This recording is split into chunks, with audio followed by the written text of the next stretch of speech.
program is produced in association with KCET Los Angeles and is seen statewide on California Public Television. This series is endorsed by the California Teachers Association, the California School Boards Association, and the California Library Association. California's gold is provided to the PBS network statewide through a grant from Wells Fargo Bank. Wells Fargo, coming through for Californians for over 140 years.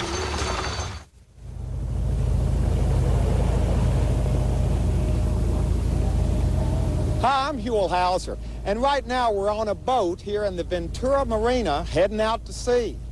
Now, our final destination, they tell us, is about 3.5 hours from here, and we don't know very much about where we're going, except that it's about a square mile in size. It doesn't have a single tree growing on it, and it has only one person living on it. Sounds like a fun place, doesn't it? And if this kind of piques your interest, if you're as curious about where we're going as we are, well, as always, you're invited to come on along with us as we continue our search together, this time out in the ocean, for California's gold.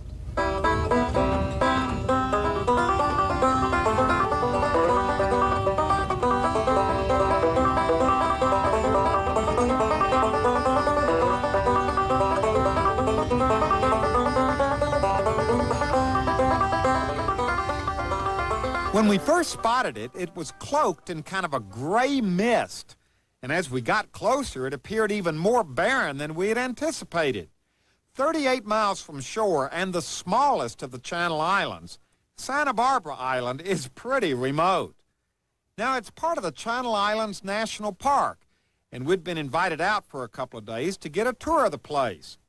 We were met by some sleepy-looking seals and by Ranger Beth Folsom, who's the only full-time resident out there.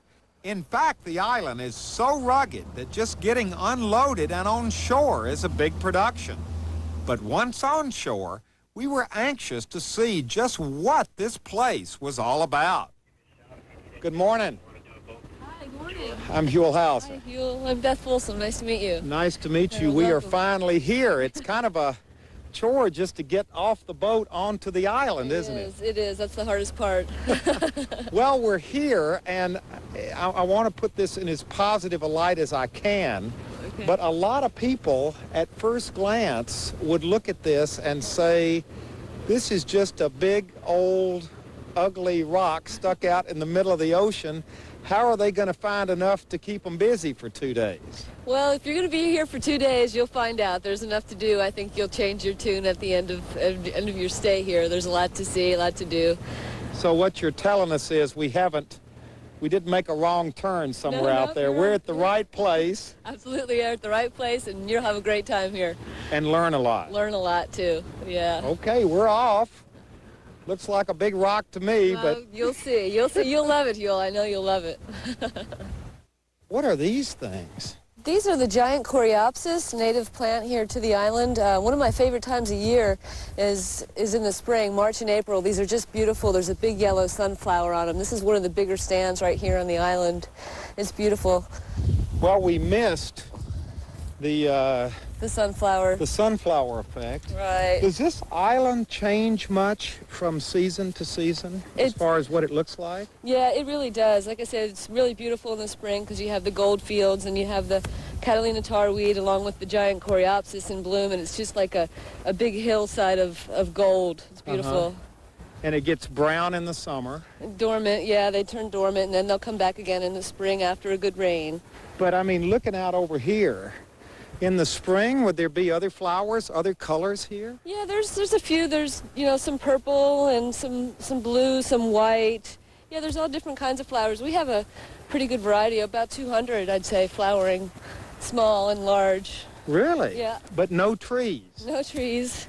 I thought you said this whole island, I thought I'd read somewhere where this whole island was a square mile. Here's the sign. Elephant Seal Cove 1.7 miles, Signal Peak 1 mile. Right. Where's all this distance coming from? Well, it's up and down. It's a little big island. It's got some elevation to it, so you'll see. So it's deceiving. It is deceiving. It's not flat by any stretch of the imagination. It's a good hike no matter where you go. And what a view. Yeah, it's beautiful. You know, a developer would love to get hold of this land. Well, that's why we have national parks. I can see the condos going up now. Oh, no. I don't think so. Yeah, this is one of my favorite spots of the island. Up here, because of the elevation, you can see both sides, east and west of the island. You can get a view of the ocean on either side. Oh, wow. This is magnificent. Yeah, it's beautiful. I like to sit here and watch the sunset at night. It's really pretty. Now, this just sweeps down onto the flatlands down there. Right. This is Webster Point. This was a well-known fishing area 100 years ago or so. It was a good abalone spot because of the big kelp beds.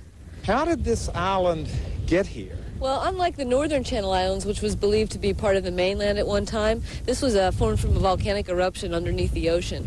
So it's basalt, and the tectonic plates shifted and formed these different elevations of the island here. So this is an extinct volcano out here? Yeah. I mean, is that what we're looking at up there? There's no tubes or any, volcanic tubes or anything left. Like I said, just occurred from underneath the ocean and formed what we have today. Right. Boy, I tell you what, about this place, when we started, it was hot. I know. Now it's time to get our coats on. Now it's really gotten very windy and very chilly up here. Yeah, we're on the other side of the island. The predominant winds are northwest, and we're pretty secluded on the east side. That's why the house is over there. Is that a fishing boat down there? It's probably a good chance it's an urchin vessel. There's commercial urchin people that work out here, dive for urchins, sea urchins, and sell them in L.A., San Pedro area. Wow. Yeah. And look at the spots of sun coming through out on the ocean. Isn't it pretty? Yeah, I've been waiting to see the green flash. I've never seen that. I'm sitting here every night watching the sun go down. And seeing the what? The green flash. You've never heard of that? It's just, no. For a brief second, they say that there's a green flash right as the sun sinks down in the evening. Really? It's not just on this island. It's this sounds known like fact. a story you tell people from the mainland. Go up there and sit on top of that hill tonight and look for the green flash. No. It's true. It's true. I haven't seen it yet, but I'm waiting to see it. Now, this is where we're going? Yeah, we're going to go up to the top of Signal Peak up here. Okay, this is the highest point on the island. Right. This would be the southeast end of the island now. We're walking south. Well, we've still got a little ways to go, and there's somebody walking up here. Right, that's one of our researchers. He's studying the vegetation here for the next couple days, so we'll be able to talk to him. So he's up here doing what? He's looking for a certain particular grass that he's studying. We can talk to him up here and tell us more Look at all these birds up here. They are really circling over us. He must be near a nest. They're not going to come down and attack us, are they? Well, they might. Every now and then they've been known to during that time of the season. When they come down, they'll hit you with the tip of their talons there. Really? Yeah, they do. Well, we're going to forge ahead, gulls or not. That's right. Howdy. Hi. How you doing? I'm Huell Howser. Hi, I'm Gary Allen. Nice to meet you. Nice to meet now, you. what are you doing out here on this island? Well, I'm doing research on the Channel Island lotus that occur out here on all the Channel Islands. The Channel Island lotus. Right. And it's commonly called bird's foot trefoil because the leaves look like the three toes of a bird's foot. Ah, and they're found only on... There's several different species, and one of them is quite widespread, and it's found not only here on Santa Barbara Island, but on several of the other Channel Islands.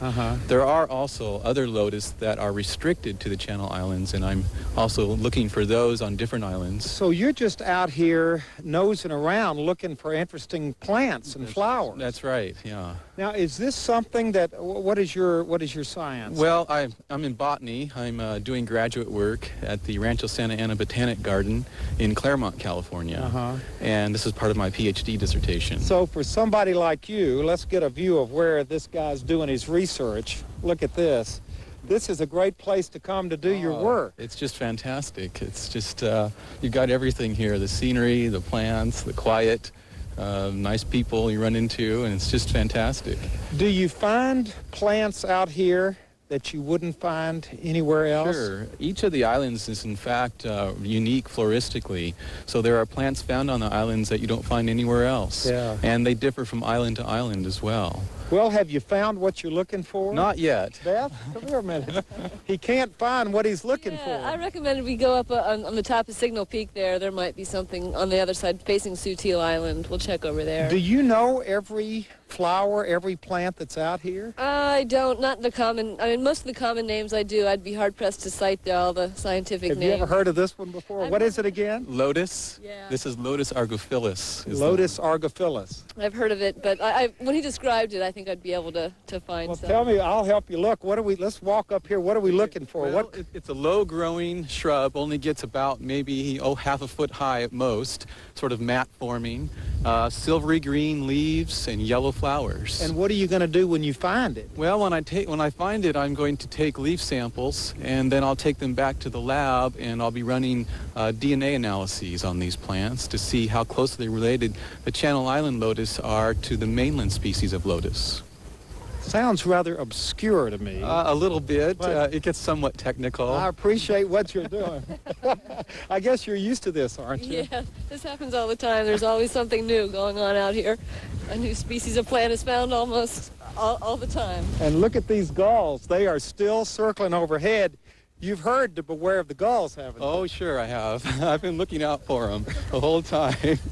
Okay, well, Beth and I are going to continue our tour. We're going to leave you up here looking for your Lotus argophyllus. argophyllus. Right. We'll see you back at the Okay, camp tonight. all right. If you're not back by Nightfall, sunset, come looking for me. we'll come looking for you. Good luck. Okay, good luck. Oh, wow. Now, is that rock considered part of the island? It is actually on the navigational charts. It's named Sutil Island, so it's a rock in itself and part of the island, right? Now, what's over there? There's not much that a lot of birds nest on the island. A lot of cormorants on the top of the island.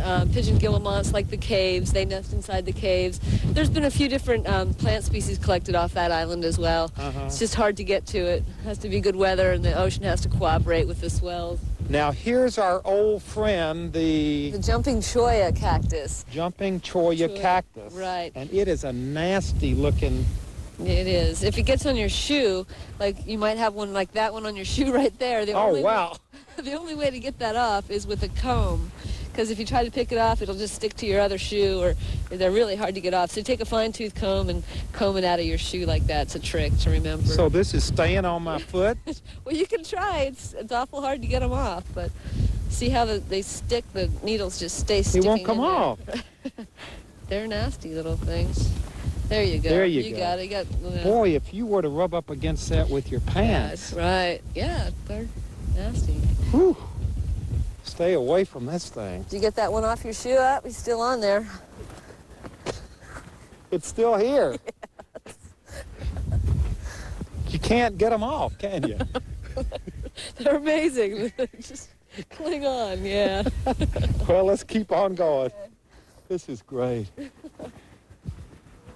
Now, these cliffs don't look too user-friendly. No, they're not at all. That's why we advise people to stay on the designated trails and don't get off near the edge, because they're very crumbly. It's mostly sandstone, and it gives way easily. Yeah, so you don't really want to go to the edge. No, I don't, thanks. Yeah. You can see the sheer cliff over there, how steep and narrow that is. How Yeah. did anybody ever get on the island? There are not very many points at which it's accessible, are there? No, there's not. Actually, just the one landing there at the landing cove where we came ashore earlier, and on Webster Point, I think there was another place where it's possible to land over there Yeah. as well.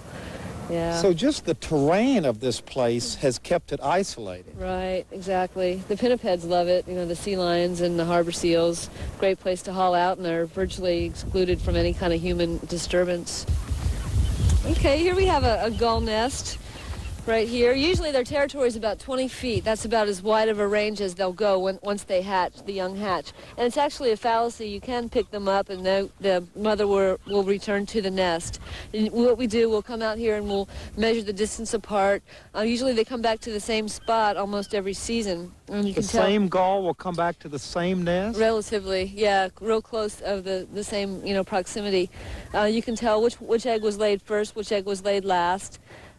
Usually all of the at least 2 of the 3 will make it as far as, being hatched in this location. But the more squiggly lines you can see, can hold that one. That's probably the last one that was still warm. Mhm. The mother probably is around here watching us, and as soon as we leave, she'll come back and keep them warm. So you do research on all this out here? Right. Actually, we have seabird, biologists that come out and do this. They'll, like I say, pretty soon they'll put stakes up and a letter and identify all the different nests. Well, one thing we found out about Santa Barbara Island, the gulls love it out here. The gulls love it. This is a gull paradise out here. Look at this. As far as you can see over here, Right. they're gulls. They're just everywhere. Actually, there's all kind of life on the island.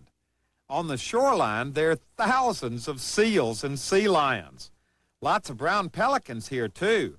And during our walk, Beth and I came across a couple of guys who were studying bird life. And they showed us something we would never even have noticed. A nesting Xanthus murrelet hidden in the brush. Now, there are only 2 animals living on the island.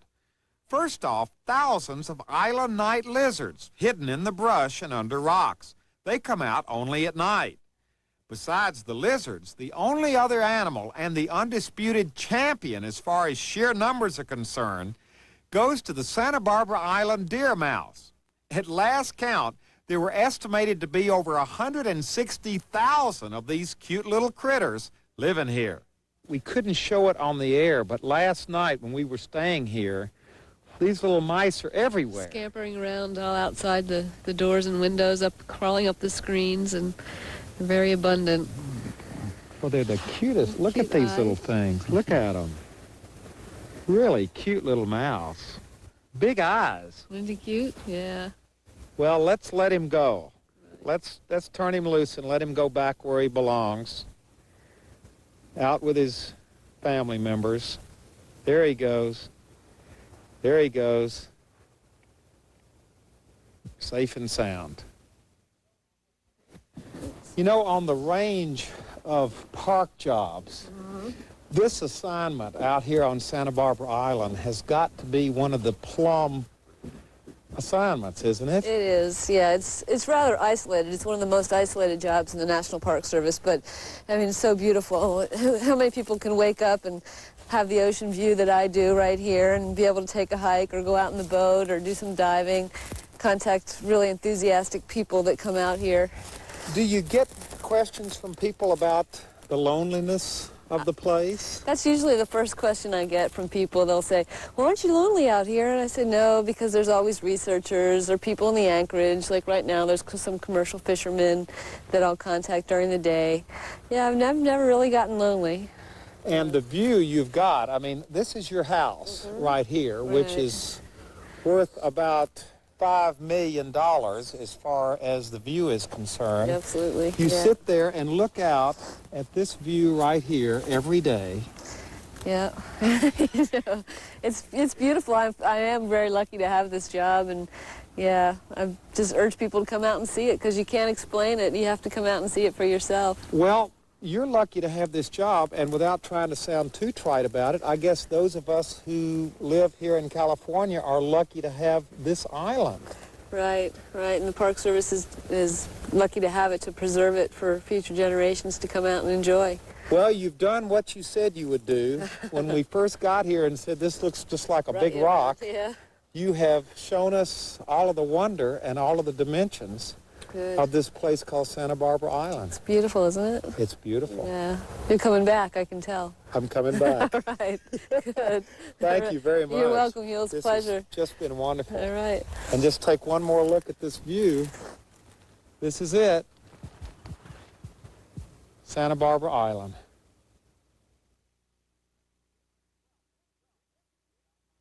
Well, Beth predicted we'd be back on the island for another visit, and she was right.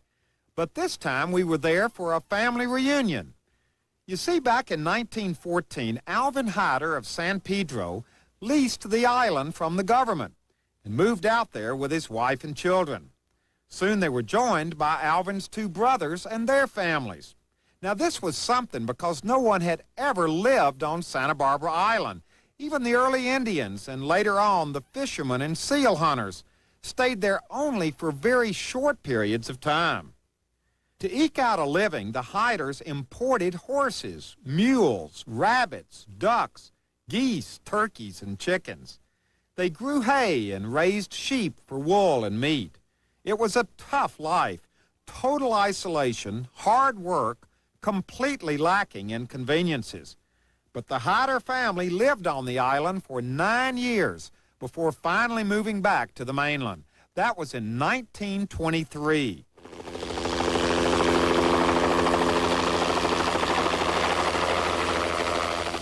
And now, over 70 years later, the Hyder family was back on Santa Barbara Island.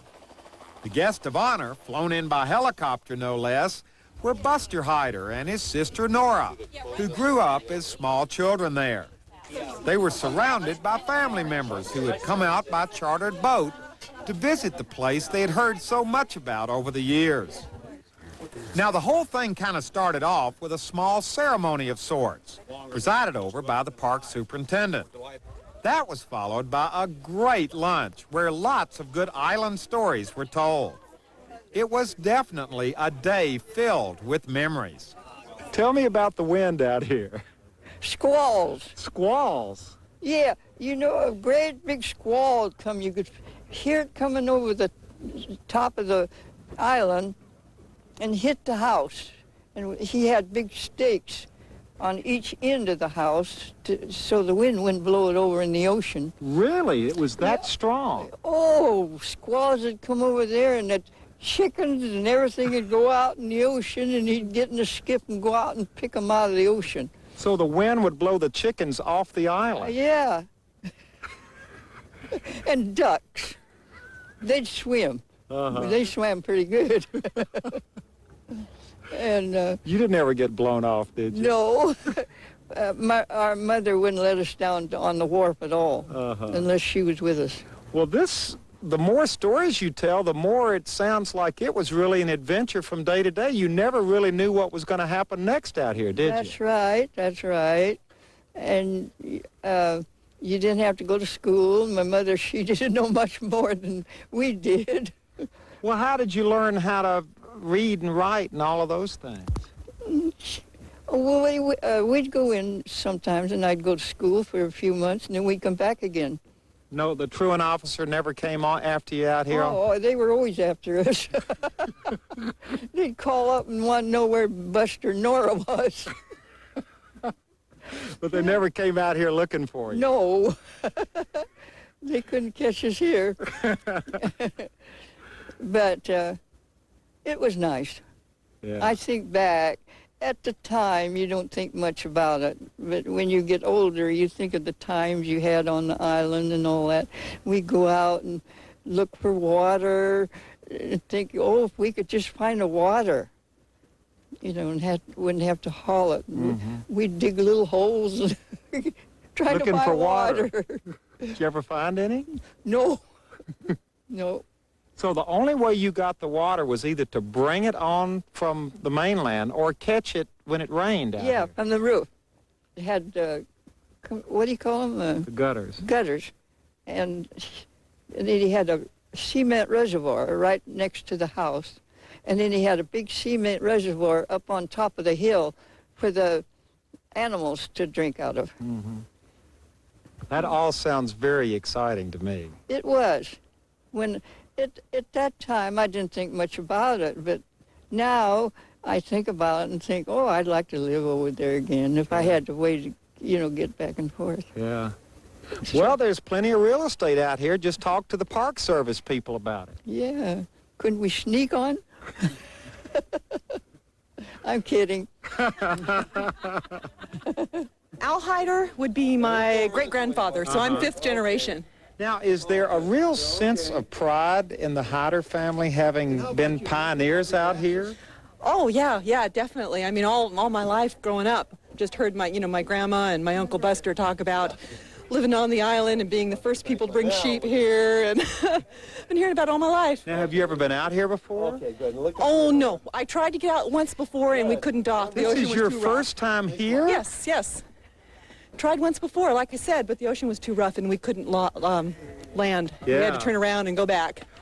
Now, this must be a very special day, not only for you and your son, but for your dad. It's a real special day for him. You know, he's getting pretty old. He's 87 now, and he's had a stroke that it caught as a result of us taking a spill back on his ranch. And he loves the old island out here. Spent a lot of time here, and he's been looking forward to this. In fact, all week he was asking about what day do we go. Yeah. So it's good for him to be here today. It's good for all of us. It's a kind of a return for me. This was kind of a childhood playground, if you will. What do you mean? You mean you came out here? Well, yes, during my grandfather and the settlement that they had here was gone by the time I was born, of course. But we fished this island all the time. My father had a sport fishing business. In the wintertime, we'd fish rock cod off the island out here, bring fishermen out, and they would set me ashore, and then they would go fish, and I would play on the island, and I would explore caves and climb over the hills, and so there's a lot of memories here for me. So you're carrying on the tradition that your father, Buster, started. Kind of that way, yes. Kind of. I remember the first time we came to the island. I don't remember how old I was. I was just a little guy, probably 5 or 6 years old, maybe. It's just at the edge of my memory, you know. But we laid right out there in what we call the landing in the harbor here. And that night after we had been fishing, he took me in a pulling boat, and we went all up and down the coast of the island here, and in caves and sea caves, and looked at the seals. And he was telling me about what it was like when he was a boy here with my grandfather doing the same thing. Wow. And it was just a neat experience I've never forgotten. And now you're here with your son. Have you been hearing these stories from your dad? Because they're passed down. He's got all these black and white photos. He's got stacks of albums. And about 4 or 5 months ago, we picked them all up. He showed me everything on the island. And he says, look for this, look for that. When he came over here, he was telling me, can remember for this. And he just told me everything. It's kind of like I know what I'm looking for, but I just never been here yet, you know. So you've got a couple of hours here today. Where are you going to head for first? Over that hill. Going to go over that hill. He's going to be my tour guide, and we're going to look for all the fun things that he remembered in his child days. I get to see it now, so it's going to be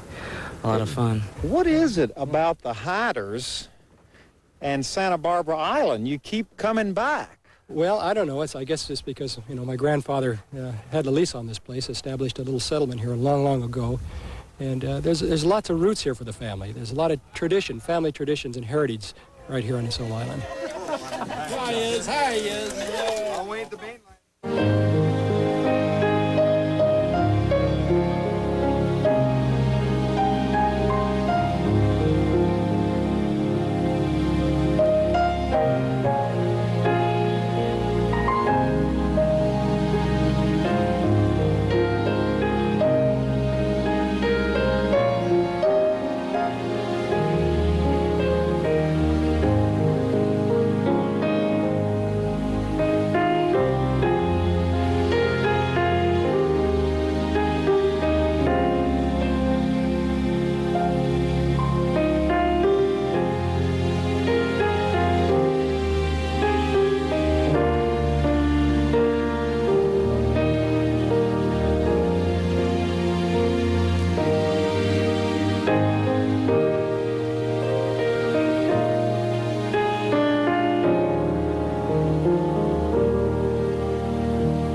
California's gold is provided to the PBS network statewide through a grant from Wells Fargo Bank. Wells Fargo, coming through for Californians for over 140 years. Hi, this is Huell Howser, and if you enjoyed this particular episode of California's Gold and would like to see it again or share it with your family and friends, it's available on video cassette.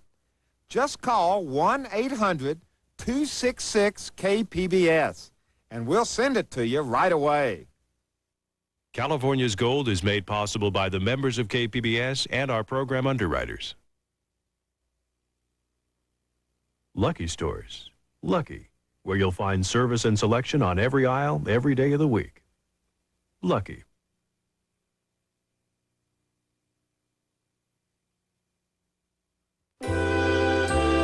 Tonight on KPBS, Al Roker takes an offbeat tour of London on a new series, Going Places, at 8. Then at 9 on Mystery, Adam Dalgleish continues his search for the killer of a prominent publisher. Also at 10, Days of Majesty explains some of the lesser-known customs of British royalty, followed by Charlie Rose.